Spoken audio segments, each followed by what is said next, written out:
Hello student, मैं हूं कमर as input से। आज हम एनसीईआरटी के सॉल्यूशंस देखेंगे क्लास 12 के लिए। चैप्टर हमारे पास फर्स्ट है इलेक्ट्रिक चार्ज एंड फील्ड।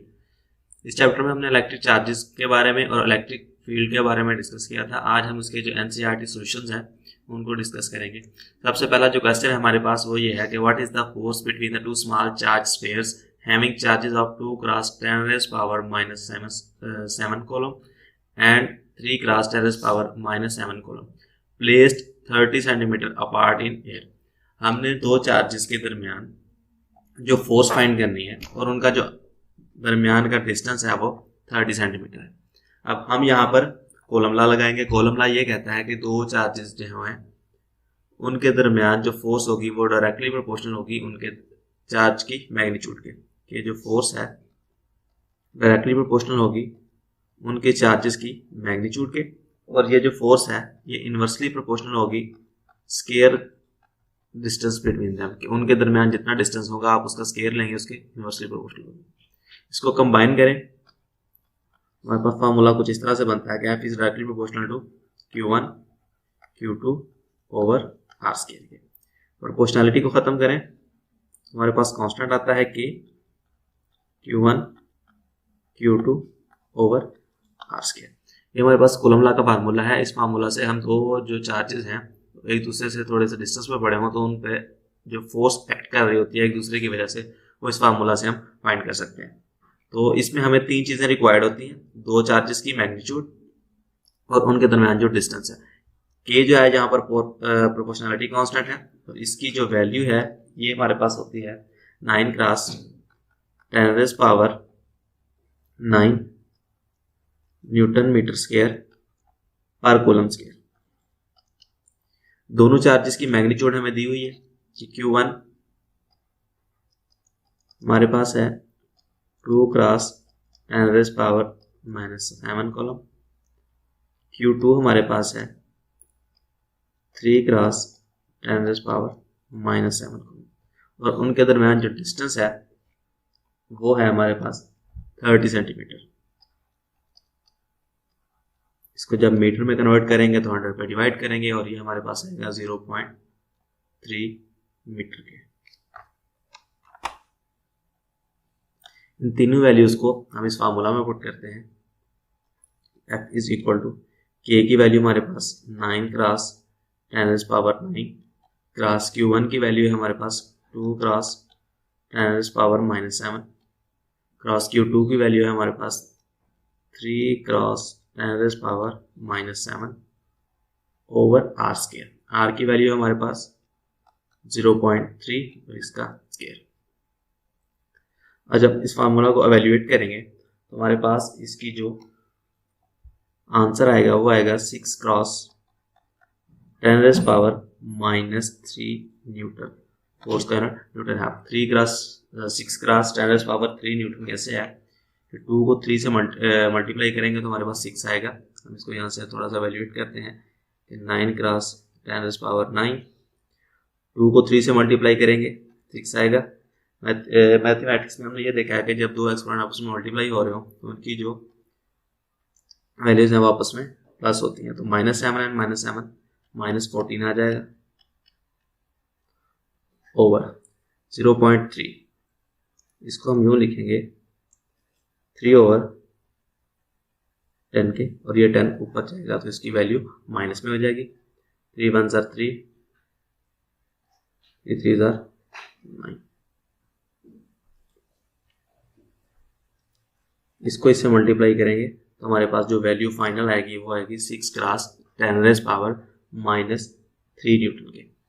तो इस तरह से हमारे पास जो दो चार्जेस दिए गए हों और उनकी मैग्नीट्यूड भी हो और उनके दरमियान जो डिस्टेंस है कि एक चार्ज दूसरे चार्ज से कितनी डिस्टेंस पे बड़ा हुआ है ये डिस्टेंस भी हमें गिवन हो, तो हम कूलम लॉ से या कूलम लॉ का जो हमारे पास मैथमेटिकल फॉर्म होती है उस से हम उन दोनों पर लगने वाली जो फोर्स है, जो इलेक्ट्रिक फोर्स है, हम उसको फाइंड कर सकते हैं, क्योंकि दो चार्जेस के दरमियान जो फोर्स होती है वो हमेशा इलेक्ट्रिक फोर्स होती है। नेक्स्ट क्वेश्चन पे चलें तो नेक्स्ट क्वेश्चन है हमारे पास the electric force on a small sphere of charge 0.4 microcoulomb due to the another small sphere of charge minus 0.8 microcoulomb in air is 0.2 Newton. अब यहाँ पे हमारे पास फोर्स दी हुई है और दोनों चार्जेस की मैग्नीट्यूड दी हुई है। ये हमारे पास Q1 है, ये Q2 है, और ये हमारे पास उन दोनों पे लगने वाली फोर्स है। हमने फाइंड दो चीज़ें करनी है, what is the distance between the two sphere, कि हमने दो जो चार स्फीयर हैं उन दोनों के दरमियान जो डिस्टेंस है उसको फाइंड करना है, और ये करना है कि what is the force on the second sphere due to the first, कि उन दोनों पर कौन सी फोर्स लग रही है, क्योंकि जो इलेक्ट्रिक फोर्स है वो दो किस्म की होती है, या रिपल्सिव होती है या अट्रैक्टिव होती है। जब दो सेम चार्जेस एक दूसरे के करीब पड़े होंगे तो उन पे जो लगने वाली फोर्स होगी वो रिपल्सिव होगी, लेकिन जब दो अपोजिट चार्जेस एक दूसरे के करीब पड़े होंगे, थोड़े से डिस्टेंस पे पड़े होंगे, एक दूसरे के फील्ड के अंदर पड़े हुए होंगे, तो उन पे जो फोर्स लग रही होगी वो अट्रैक्शन फोर्स होगी। इसको फाइंड करते हैं कि हमारे पास फोर्स जो है इलेक्ट्रोस्टैटिक फोर्स वो हमें दी हुई है, वो है 0.2 न्यूटन। चार्ज और फर्स्ट स्फीयर हमारे पास है Q1, हम इसे क्या लेते हैं, वो है 0.4 माइक्रोकूलम। जब हम इसका माइक्रो खत्म करेंगे तो हम इसको लिखेंगे 0.4 क्रॉस 10⁻⁻6 कूलम। इसी तरह हमारे पास जो Q2 है -0.8 माइक्रोकूलम है। माइनस मीन्स के ये इलेक्ट्रॉन है और ये हमारे पास प्रोटॉन है, इस पे नेगेटिव चार्ज है, इस पे पॉजिटिव चार्ज है। ये हमारे पास आएगा -0.8 क्रॉस 10⁻⁻6 कूलम। अब हमने फाइंड क्या करना है, इन दोनों चार्जेस के दरमियान जो डिस्टेंस है r उसको फाइंड करना है। अब फिर यहाँ पर कूलम लॉ लगाएंगे। कूलम लॉ में हमारे पास होता है कि जो फोर्स होती है वो इक्वल होती है proportionality constant Q1 Q2 over r square के। K की वैल्यू हमारे पास है 9 क्रॉस 10⁻9 क्रॉस Q1 0.4 क्रॉस 10⁻⁻6। इसी तरह हमारे पास दूसरी है, दूसरे चार्ज पे जो दूसरे चार्ज की जो मैग्नीट्यूड है वो 0.8 क्रॉस 10⁻⁻6 r हमने फाइंड करना है, और फोर्स जो हमारे पास 0.2 न्यूटन है। अब हमने यहाँ पर -0.8 की बजाय सिर्फ 0.8 ही लिया, क्योंकि यहाँ पर जो माइनस है ये जस्ट ये हमें बता रहा है कि इस पे जो चार्ज है वो कौन सा है। अगर इसके साथ माइनस लगा हुआ है तो इट मीन्स कि इस पे नेगेटिव चार्ज है, अगर इस पे माइनस नहीं लगा हुआ तो इट मीन्स कि उस चार्ज स्फीयर पे पॉजिटिव चार्ज है। इसको वैल्यूएट करें, आर स्क्वायर को इस साइड पे ले आएंगे और ये साइड पे आके डिवाइड होगा। 9 cross 10⁻9 cross 0.4 cross 10⁻⁻6 cross 0.8 cross 10⁻⁻6 और 0.2 इधर आके डिवाइड हो गया। अब इनको मल्टीप्लाई करके 0.2 पर डिवाइड करेंगे तो हमारे पास जो आर स्क्वायर की वैल्यू आएगी वो आएगी 144 क्रॉस 10⁻⁻4। अब हमें आर स्क्वायर नहीं चाहिए, हमें जस्ट आर चाहिए। हम क्या करेंगे, दोनों साइडों पर स्क्वायर रूट लेंगे। आर स्क्वायर का स्क्वायर रूट, इसी तरह से 144 क्रॉस 10⁻⁻4 इसका स्क्वायर रूट लेंगे। हमारे पास जो आंसर आएगा फाइनल वो आएगा 0.12 मीटर। मीन्स कि अगर दो चार्जेस जिसकी एक की मैग्नीट्यूड 0.4 क्रॉस 10⁻⁻6 कूलम हो, दूसरे की मैग्नीट्यूड -0.8 क्रॉस 10⁻⁻6 कूलम हो, और वो एक दूसरे से 0.12 मीटर दूर पड़े हो, तो उन पे लगने वाली जो इलेक्ट्रोस्टैटिक फोर्स होगी वो 0.2 न्यूटन होगी। अब हमने ये सेकंड पार्ट में हमने ये बताना है कि what is the force of the second sphere due to the first. अब देखें कि फर्स्ट पे पॉजिटिव चार्ज है, सेकंड पे नेगेटिव चार्ज है। मीन के दोनों का जो चार्ज है वो अपोजिट है, और अपोजिट चार्ज हमेशा एक दूसरे को अट्रैक्ट करते हैं, तो उन पे जो लगने वाली फोर्स होगी वो फोर्स ऑफ अट्रैक्शन होगी। नेक्स्ट क्वेश्चन पे चले तो कहता है check that the ratio of K square divided by G MPME is dimensionless, कि हमने ये बताना है कि हमें जो गिवन वैल्यू है ये एक डायमेंशनलेस क्वांटिटी है। अब आप अगर इसको देखें तो G यहाँ पर हमारे पास जो है ये हमारे पास ग्रेविटेशनल कांस्टेंट है,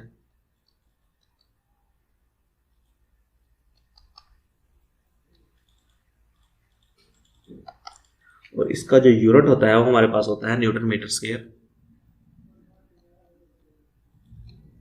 पर किलोग्राम स्क्वायर।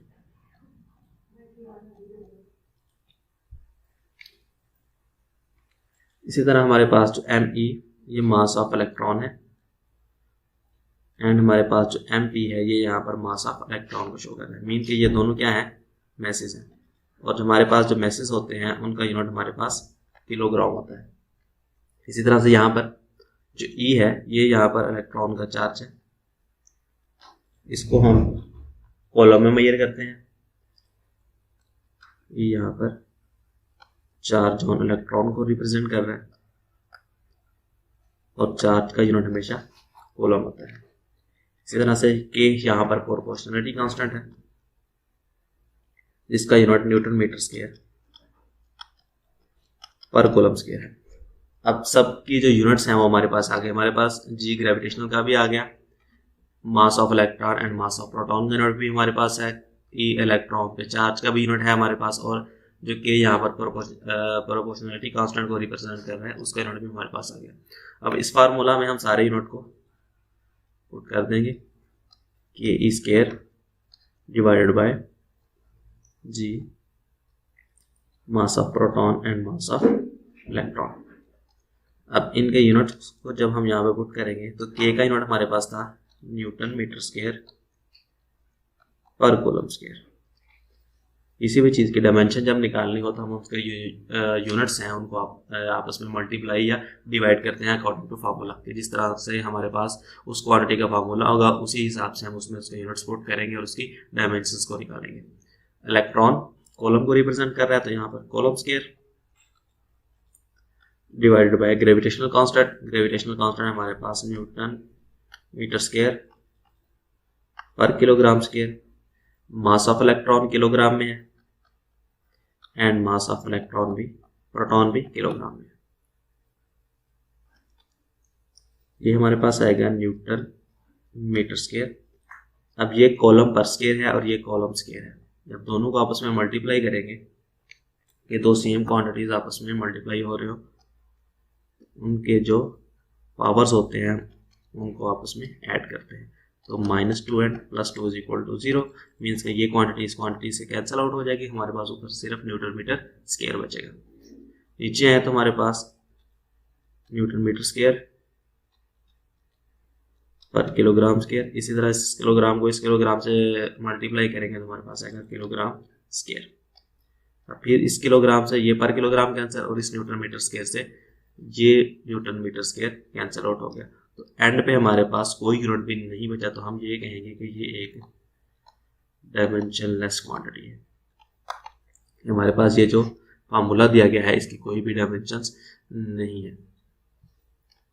इसी तरह हमारे पास जो नेक्स्ट क्वेश्चन है वह है explain the meaning of the statement electric charge of a body is quantized.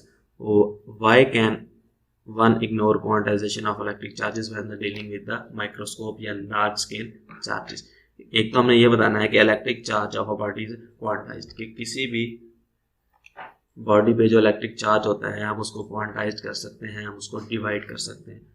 तो यहाँ पर सिर्फ एक चीज़ होती है कि जब भी आप किसी भी बॉडी के जो चार्जेस हैं उनको क्वांटाइज करते हैं या उनको डिवाइड करते हैं या एक बॉडी से दूसरी बॉडी पे शिफ्ट करते हैं तो वो हमेशा इंटीग्रल नंबर में होते हैं। मीन्स के 1 2 3 and up to so on तक, कि जब भी आप एक बॉडी से दूसरे बॉडी पे जो चार्जेस को शिफ्ट करेंगे वो हमेशा इंटीग्रल फॉर्म में होंगे, वो फ्रैक्शनल फॉर्म में नहीं होंगे। मीन्स कि आप ये नहीं कर सकते कि आप हाफ चार्ज एक बॉडी से दूसरी बॉडी में ट्रांसफ़र कर दें या उसको क्वांटाइज कर दें, इस तरह से नहीं होता है। किसी भी बॉडी के जो इलेक्ट्रिक चार्जेस हैं हम उसको क्वांटाइज करेंगे लेकिन इंटीग्रल फॉर्म में करेंगे, फ्रैक्शनल फॉर्म में नहीं करेंगे। दूसरा ये कि एक माइक्रोस्कोपिक लेवल पे या लार्ज स्केल पे हम इलेक्ट्रिक चार्ज को क्वांटाइजेशन क्यों नहीं कर सकते, क्योंकि जब हम माइक्रोस्कोपिक लेवल पे जाते हैं तो वहाँ पे इलेक्ट्रिक चार्ज की जो क्वांटिटी है वो इतनी ज़्यादा हो जाती है कि हम उनकी जो क्वांटाइजेशन है वो पॉसिबल नहीं होती है। नेक्स्ट क्वेश्चन है when a glass rod is rubbed with a silk cloth charges appear on both. जब आप एक सिल्क क्लॉथ को एक ग्लास रॉड के साथ रब करेंगे तो उन पे जो चार्जेस अपीयर हो जाएंगे। A similar phenomena is observed with many other pairs of bodies. Electrostatic means he यही है कि स्टैटिक चार्जेस, कि जब भी आप दो बॉडीज को आपस में रब करेंगे तो दोनों बॉडीज पे डिफरेंट चार्जेस आ जाएंगे। मीन्स कि अगर एक पे पॉजिटिव चार्ज आ रहा है तो दूसरे पे नेगेटिव चार्ज आ जाएगा। Explain how this observation consistent with the law of conservation of charges. सबसे पहले law of conservation of charges क्या है? लॉ ऑफ कंजर्वेशन चार्जेस ये कहता है कि जब भी आप दो बॉडीज को रब करेंगे तो चार्जेस की जो मिकदार है या जो क्वांटिटी है वो रब करने से पहले और रब करने के बाद जो है वो इक्वल रहेगी। या यूँ कहें कि अगर बॉडी रब करने से पहले न्यूट्रल थी तो रब करने के बाद भी दोनों बॉडीज का जो सम ऑफ चार्जेस है वो न्यूट्रल रहेगा। इट मीन्स कि जब आप एक बॉडी को दूसरी बॉडी से रब करेंगे, मीन्स कि ये हमारे पास एक ग्लास रॉड है और हम इसको रब करते हैं एक सिल्क क्लॉथ से।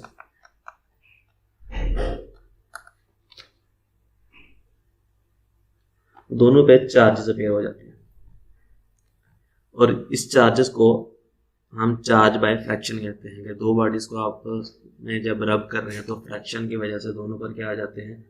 चार्जेस आ जाते हैं। लेकिन जो नेट चार्ज होगा इस पूरे सिस्टम में, ये एक पूरा सिस्टम है हमारे पास, इसमें जो नेट चार्ज होगा वो हमेशा जीरो ही रहेगा। यही हमारे पास law of conservation of charges है। Law of conservation of charges ये है कि जब आपने इसको इसके साथ रब किया तो इट मीन्स कि अगर इस पे पॉजिटिव चार्जेस आए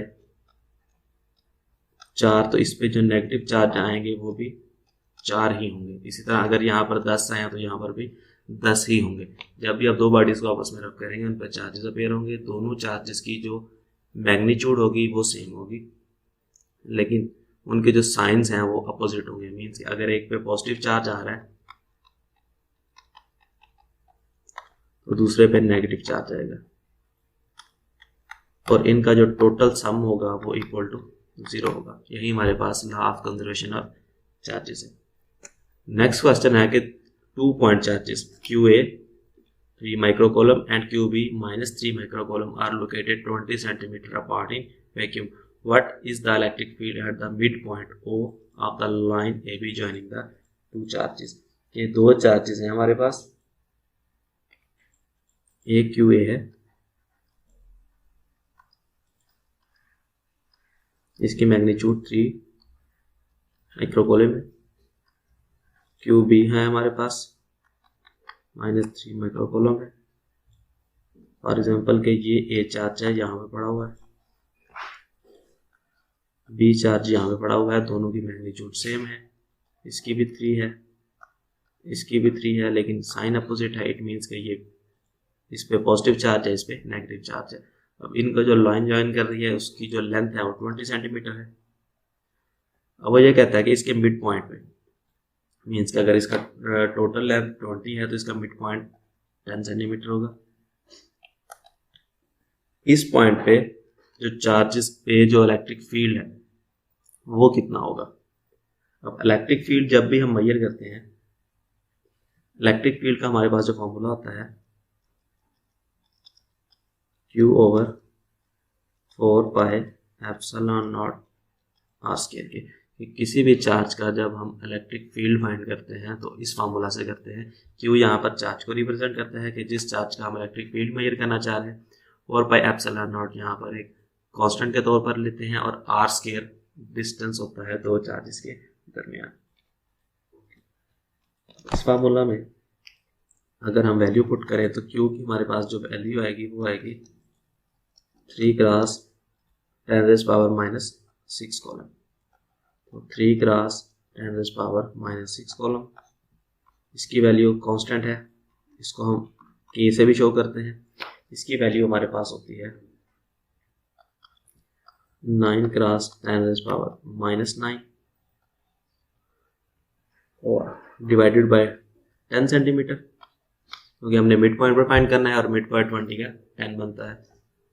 तो 10 × 10⁻⁻2 -2 हमने क्यों लिखा कि इसको सेंटीमीटर से जब मीटर में कन्वर्ट करेंगे तो हम इसको मल्टीप्लाई करेंगे -2 से। अब ये वैल्यू आ गई हमारे पास ए की, ए चार्ज का जितना इलेक्ट्रिक फील्ड होगा वो इतना होगा। इसी तरह अगर हम बी का फाइंड करें उसके लिए भी सेम फार्मूला अप्लाई करेंगे कि E B is equal to Q B, ये हमारे पास चार्ज ये था, ये हमारे पास चार्ज बी है, over 4 pi epsilon naught R square. इसकी भी मैग्नीट्यूड उतनी ही है लेकिन साइन अपोजिट है, इट मीन्स कि इसमें नेगेटिव चार्ज है। तो ये नेगेटिव जस्ट यहाँ पर ये बताने के लिए कि इस जो चार्ज है इस पर कौन सा चार्ज है, माइनस है या प्लस है।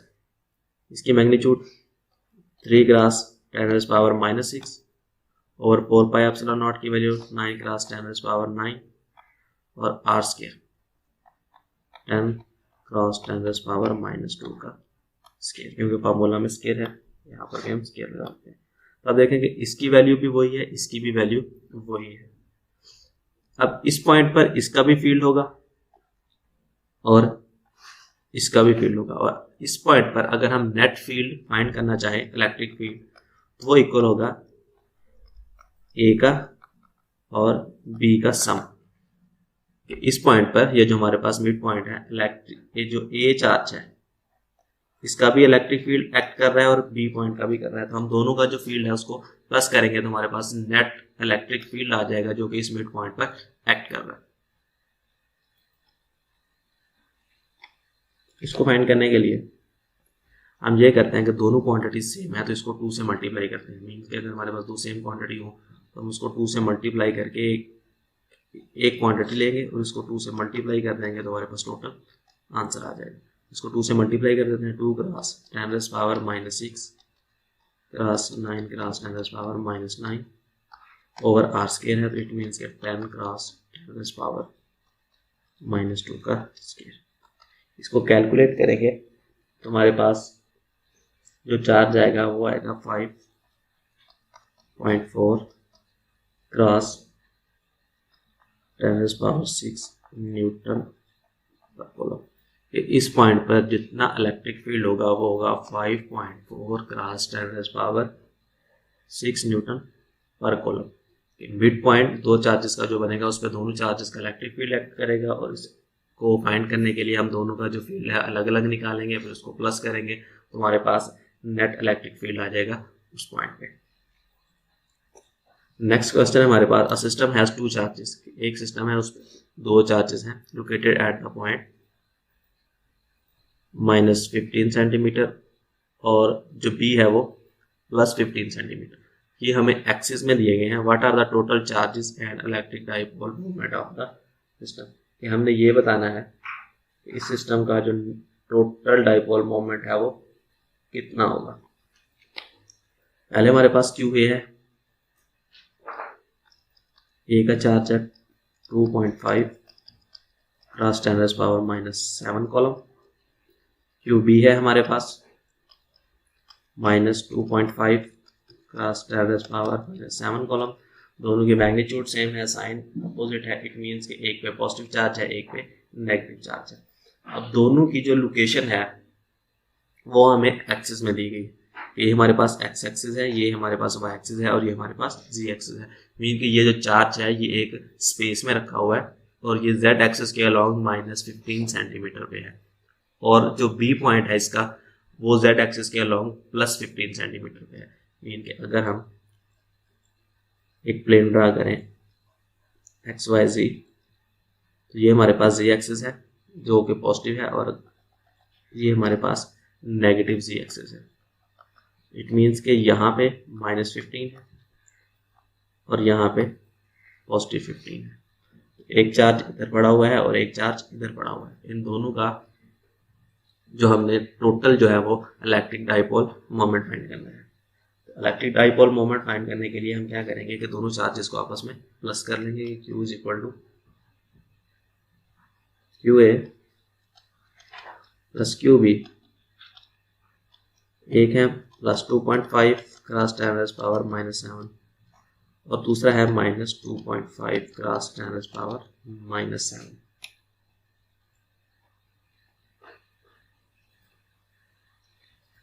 अब इनका जो नेट चार्ज बनेगा वो आएगा हमारे पास 0। एक दूसरे के लिहाज से इन दोनों की जो आपस में फोर्सेस आएंगी या एक दूसरे पर जो इलेक्ट्रिक फील्ड आएगा वो 0 आएगा, लेकिन हमने इनका इलेक्ट्रिक डाइपोल मूवमेंट फाइंड करना है। तो इलेक्ट्रिक डाइपोल मूवमेंट फाइंड करने के लिए दोनों का डिस्टेंस लेते हैं। डिस्टेंस मिड पॉइंट से इसका भी 15 है, इसका भी 15 है, ये नेगेटिव ये शो कर रहा है कि ये नेगेटिव जेड एक्सिस पे है। तो हम ये लेंगे 15 प्लस 15 13 सेंटीमीटर, इसको मीटर में कन्वर्ट करेंगे तो 0.3 मीटर आएगा। अब इसका जब हम डाइपोल मोमेंट फाइंड करेंगे तो क्यू ए क्रॉस बी, ये ए का डाइपोल मोमेंट होगा, और इसी तरह बी का करेंगे तो वो Q A Q B cross B होगा। अब दोनों की मैग्नीट्यूड सेम है और दोनों के दरमियान जो डिस्टेंस है वो भी सेम है, तो हम ये कहेंगे कि Q A cross B is equal to होगा क्यू बी क्रॉस डी के, कि दोनों का जो डाइपोल मोमेंट होगा वो एक दूसरे के इक्वल होगा। तो हम ए का ही फाइंड कर लेते हैं, वो हमारे पास आएगा क्यू ए की मैग्नीट्यूड है हमारे पास 2.5 क्रॉस 10 पावर -7, और हमारे पास जो डिस्टेंस है वो है 0.3 मीटर। और मल्टीप्लाई करेंगे तो हमारे पास आंसर आएगा 7.5 क्रॉस 10 पावर -8 कॉलम पर मीटर अलोंग जेड एक्सिस। इनका जो डाइपोल मोमेंट है वो जेड एक्सिस के अलोंग आएगा, क्योंकि इनका जो एक्स एक्सिस और वाई एक्सिस है दोनों जीरो पे हैं, जस्ट ये जेड एक्सिस में पड़ा हुआ है, तो इसका जो डाइपोल मोमेंट आएगा वो भी जेड एक्सिस के अलोंग ही आएगा। नेक्स्ट क्वेश्चन है कि an electric dipole moment with, कि हमें इलेक्ट्रिक डाइपोल मोमेंट की वैल्यू दे दी गई है 4 cross 10 power -9 column align at the 30 degree, हमें एंगल भी दिया हुआ है कि 30 डिग्री के अलोंग है ये, with the direction of uniform electric field of magnitude, हमें इलेक्ट्रिक फील्ड भी दिया है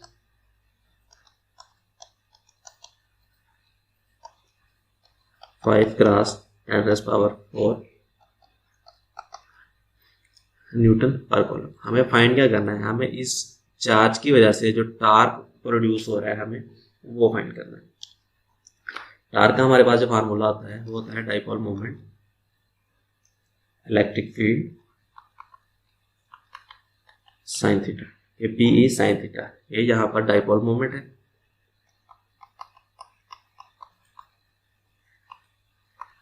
ई यहाँ पर इलेक्ट्रिक फील्ड को रिप्रेजेंट कर रहा है, ये जो चार्ज है इसकी वजह से जो फील्ड प्रोड्यूस है, और डिग्री जिस डिग्री के अलावा वो चार्ज पड़ा हुआ है। अब ये तीनों वैल्यूज हमें गिवन है, तो इस फार्मूला में हम ये वैल्यूज पुट करेंगे।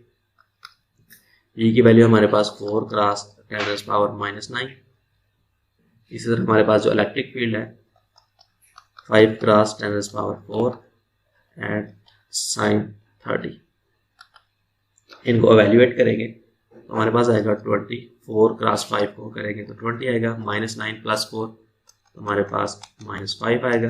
साइन 30 की वैल्यू हमारे पास होती है 1/2, 2 को 10 पे डिवाइड करेंगे तो 10 क्रॉस 10 पावर -5, या हम इसको लिख सकते हैं 10 पावर -4, क्योंकि ये 10 पावर 1 है +1 है, तो +1 -5 आ जाएगा हमारे पास -4 न्यूटन मीटर। कि ये चार्ज का जिसका dipole moment 4 cross 10 power -9 column पर मीटर था, एक 30 डिग्री पे अलाइन था, और इसकी वजह से जो इलेक्ट्रिक फील्ड प्रोड्यूस हो रहा था वो 5 क्रॉस 10 पावर 4 न्यूटन पर कॉलम था। तो हमें इसका टार्क फाइंड करना था कि इस जो चार्ज है इसकी वजह से कितना टार्क प्रोड्यूस हो रहा है, तो वो 10 पावर -4 न्यूटन मीटर आया हमारे पास। नेक्स्ट है हमारे पास एक A polythene piece rubbed with a wool is found to have a negative charge of 3 × 10⁻⁷ coulomb. Estimate the number of electron transferred. कि एक पॉलीथीन का पीस था जिसको हमने रब किया, तो is found have a negative charge of 3 × 10⁻⁷ coulomb. कि जितने charge amount of charge polythene के पीस को वूल के साथ जब रब किया तो इससे कितने अमाउंट जो है चार्ज प्रोड्यूस हुआ, वो था हमारे पास 3 × 10⁻⁷ कॉलम। अब हमने क्या बताना है कि estimate the number of electron, कि जब हम इनको रब कर रहे थे तो कितने इलेक्ट्रॉन ट्रांसफर हुए, कि अमाउंट ऑफ चार्जेस हमारे पास 3 × 10⁻⁷ कॉलम हो गया। तो हमारे पास जो फार्मूला होता है charge is equal to number of electron और मास जो इलेक्ट्रॉन का चार्ज होता है कि जितने चार्जेस प्रोड्यूस हुए वो इक्वल होंगे नंबर ऑफ इलेक्ट्रॉन के और इलेक्ट्रॉन का जो जितना चार्ज होता है उसके। तो हमने यहाँ पर फाइंड करने हैं नंबर, एन को इसी साइड पर रहने दें, Q divided by E. Q हमारे पास अमाउंट ऑफ चार्ज है जो प्रोड्यूस हुए हैं, वो हैं 3 क्रॉस 10⁻⁻⁷, और ई इलेक्ट्रॉन पे जितना चार्ज होता है, इलेक्ट्रॉन पे चार्ज होता है -1.6 क्रॉस 10⁻⁻⁻⁹। अब इलेक्ट्रॉन की वजह से ये चार्ज प्रोड्यूस हुआ है तो हम इसके साथ नेगेटिव का साइन लगाएंगे, नेगेटिव से नेगेटिव कैंसिल आउट हो जाएगा, और इनको जब एवेल्युएट करेंगे तो हमारे पास आंसर आएगा 1.87 क्रॉस 10⁻12। कि जब आपने एक पॉलीथीन के पीस को वूल के साथ रब किया तो इतने इलेक्ट्रॉन ट्रांसफर हुए और उनकी वजह से जो चार्ज प्रोड्यूस हुआ वो 3 क्रॉस 10⁻⁻⁷ कॉलम का। नेक्स्ट क्वेश्चन है कि two insulated charges copper spheres A and B have their centres separated by a distance of 50 centimetre. के दो हमारे पास स्फीयर्स हैं जिनके दरमियान जो डिस्टेंस है वो 50 centimetre. What is the mutual force of electrostatic repulsion if the charge on each is 6.5 cross 10⁻⁻⁷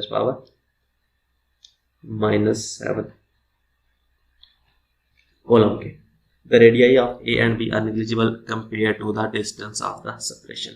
अब वो कहता है कि A और B का जो रेडियाई है उन दोनों के दरमियान जो डिस्टेंस है उसके जो कंपेयर में या उसके कंपैरिजन में वो नेग्लिजिबल है। मीन्स कि उन दोनों का जो आपस में रेडियाई है वो बहुत कम है और उन दोनों के दरमियान जो डिस्टेंस है, जो उन दोनों के दरमियान सेपरेशन है वो बहुत ज़्यादा है। तो अगर हमारे पास 50 सेंटीमीटर है, इसको मीटर में कन्वर्ट करेंगे तो ये हमारे पास 0.5 मीटर रहेगी।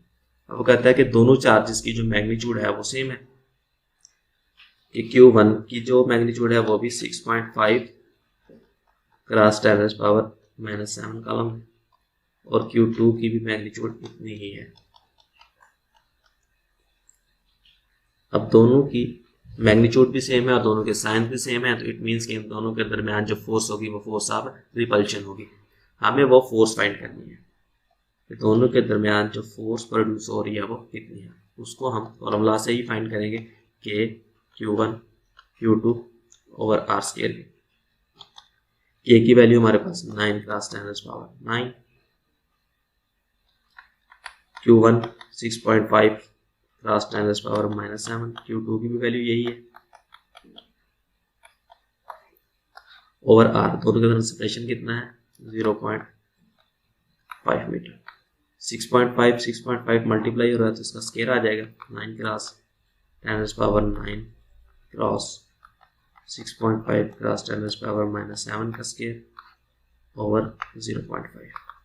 इसको वैल्यूएट करेंगे तो हमारे पास जो फोर्स आएगी वो आएगी 1.52 न्यूटन के।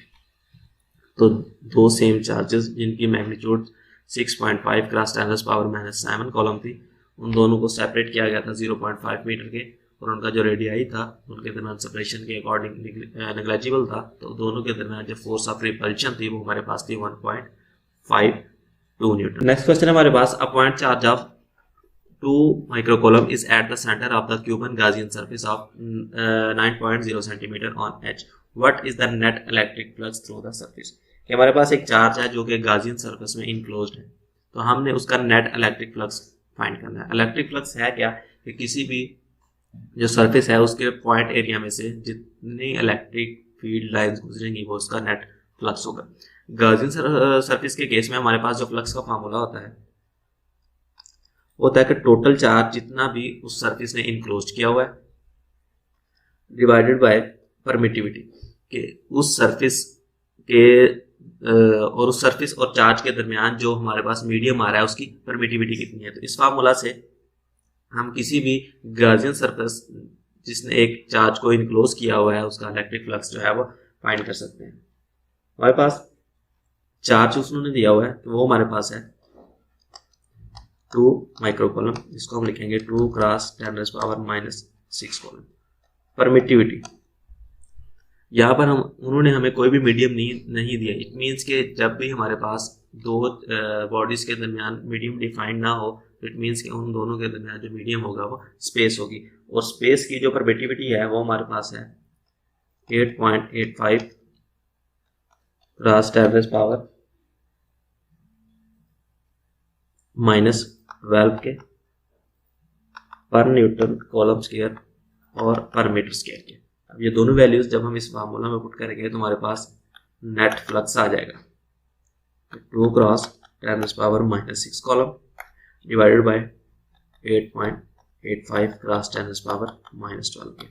दोनों को एवेल्यूएट करेंगे तो हमारे पास जो टोटल आएगा वो आएगा 2.26 cross 10 power 5 newton metre square per coulomb square. उस गाजियन सरफेस ने जितना चार्ज 2 क्रॉस 10 पावर -6 को इनक्लोज किया हुआ था तो उसमें से जितनी इलेक्ट्रिक फील्ड लाइंस पास की थी वो उसका इलेक्ट्रिक फ्लक्स था, और इलेक्ट्रिक फ्लक्स जो हमारे पास नेट आया वो आया 2.26 cross 10 power 5 newton metre square per coulomb.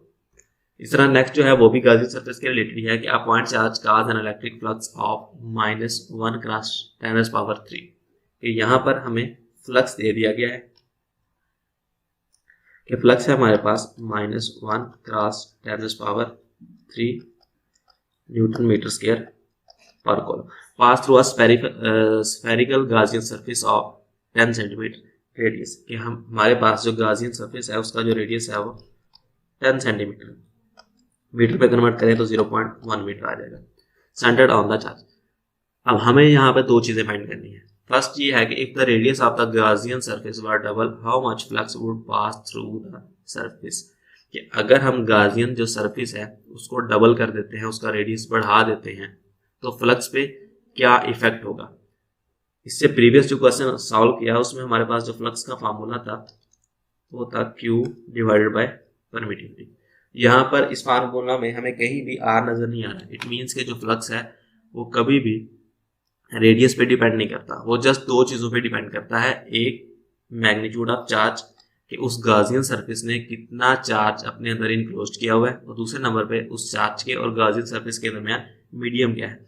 ये दोनों चीजें ही फ्लक्स को इफेक्ट करेगी। इसके अलावा कोई भी चीज रेडियस बढ़ाने से, डबल करने से, ट्रिपल करने से फ्लक्स पे कोई भी फर्क नहीं पड़ेगा।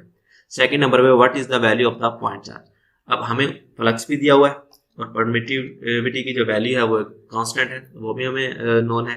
तो हमने यहाँ पर ये बताना है कि जो चार्ज है वो कितना होगा। परमिटिविटी इधर डिवाइड हो रहा है, इधर अगर मल्टीप्लाई होगा तो हम बोला बस इस तरह से हो जाएगा, permittivity divided by multiply by flux. Permittivity की वैल्यू है 8.85 क्रॉस 10 पावर -12 के, और फ्लक्स की वैल्यू है हमारे पास -1 क्रॉस 10 पावर 3।